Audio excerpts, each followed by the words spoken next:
Welcome back, and we are talking about the New York Rangers' number one draft pick, Alexei Lafreniere. Um, John, a lot of people would criticize the top pick in the NHL draft for not doing well right now, but um, I think his play has been much better over the last 2 weeks, and now he's got a goal to show for it as well as a pair of assists. So, your thoughts? I definitely like what I see a lot more. If you look at his advanced stats, his play driving is just incredible. He's in goals, expected goals for, and chances for. His numbers are extremely high for a rookie. Like the numbers that he's posting in those categories are very similar to guys like Austin Matthews and Jack Eichel and so on in their first seasons as well.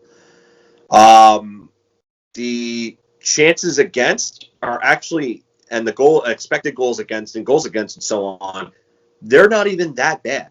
And the whole thing with, I've been seeing this lately, and this thing pisses me off more than anything, is we should have taken Tim Stutzel. No, no, no, no, stop. And if you look at Tim Stutzel's numbers, the analytics are bad on him. The goals for are high because he's putting up points and he's scoring, but the chances for are low. The expected goals for are low, and the chances against, goals against, and expected goals against are absolutely brutal. Brutal. And I get it. He's playing on Ottawa. I mean, he's probably not playing with people who are players that are as talented as maybe Zibanejad or Buchnevich and so on. But Lafreniere for half the season hasn't either. And Lafreniere still puts up decent numbers despite playing with fringe NHLers like Howden. They've even had him with Brodzinski at one point in a game the other day.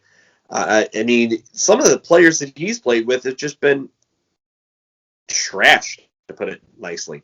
So, I mean, he's playing well now, and he's doing a lot of the things that we expected. I mean, if you've seen the interviews, seen the quotes, he even says it. He feels more confident. His skating looks a little better.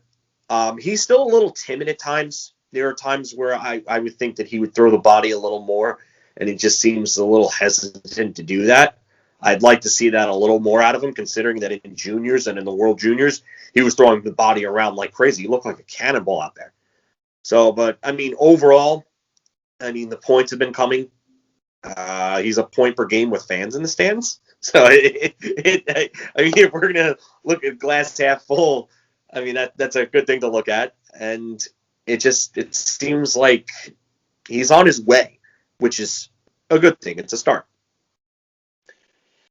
Well, for starters, with every single young player, they don't just come out and dominate the league. Exceptions to the rule, obviously, McDavid and Austin Matthews. I can't help but also bring this comparison up, and I'm just going to look directly right to the camera for a lot of Star Wars nerds. He's not Rey. You don't just start out and just keep getting better and better and better. You have to figure out how good you're going to be. You have to actually fall down and get back up. You got to get your hand cut off like Luke Skywalker. Sorry, raise and Mary Sue. Anyway. So let me get that one straight. Daisy Ridley, though, did the best with what she could with that. Yeah.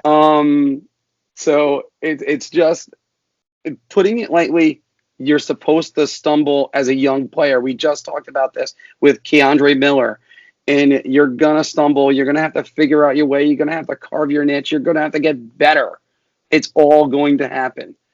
Yeah, it's just, and he had a lot of bad luck. I said before that he hit a couple posts last week, and he's done a lot of great things, and then suddenly beat the goaltender, clang. That's why it's sort of, you get Pavel Buchnevich to shoot into an open net, it goes off your shin pad. brother, you earned that. So don't worry about that. And Pavitt's still an assist, so don't worry about that too. You got a point. Um, Although I think Buchnevich might turn around and go, they did not treat me this well when I was rookie. Yeah, we know. Avey should have had you in the lineup all the time. But it's and for the people that are saying, oh, we should have drafted Tim Stutzla. Really? First off, you're gonna jump right over Quentin Byfield? I mean, that's another one. And right now he's playing in the AHL. He's playing in juniors. Right now I believe he's in the AHL because juniors haven't started up yet. Okay, I do know this though. He's got a goal, 5 assists, and he's like a -5 right now. And nobody's freaking out in LA about him. They're just gonna go. Kid's gonna learn. He's gonna be back. He's gonna be great.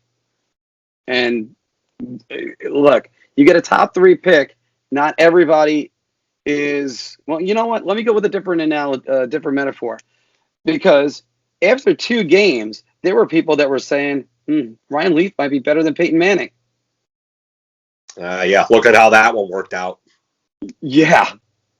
And then let's also not forget the 3rd pick in that draft was Charles Woodson. So you got, and by the way, that's also a draft. If you ever look at it as an NFL fan, it goes Peyton Manning, Ryan Leaf.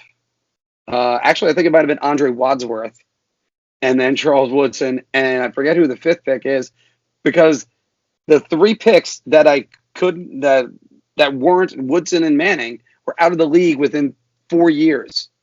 Yeah, it tells you something. Sometimes you can all the scouting in the world, you can just make the wrong pick.